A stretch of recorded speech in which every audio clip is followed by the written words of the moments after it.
This is why we have to have all hands on deck when it comes to guiding our brothers into marriage, into courting, and when we have sisters that are receptive to the truth. Why it's so important to get this message to them the right way.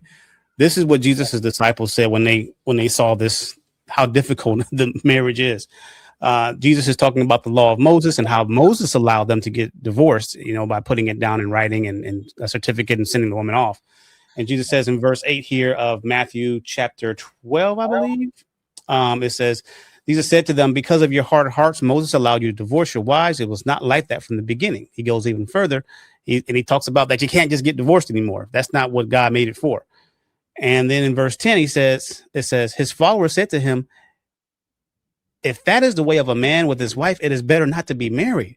They're looking at how hard it is to get out of a marriage with a bad person, guys. This whole portion of the verse and the chapter is how hard is I think chapter 19, Matthew 19, 1-12. He's going through all this and he's like, you can't get divorced just because of this. You can't get divorced just because of that. And where does that put us? It lands us on having the proper guidance, mentorship, and discipleship in choosing a good wife. If we choose wrong, it's a sin to leave that woman or to put her in a bad situation, of course. But the women need to know this too. You can't just get with a guy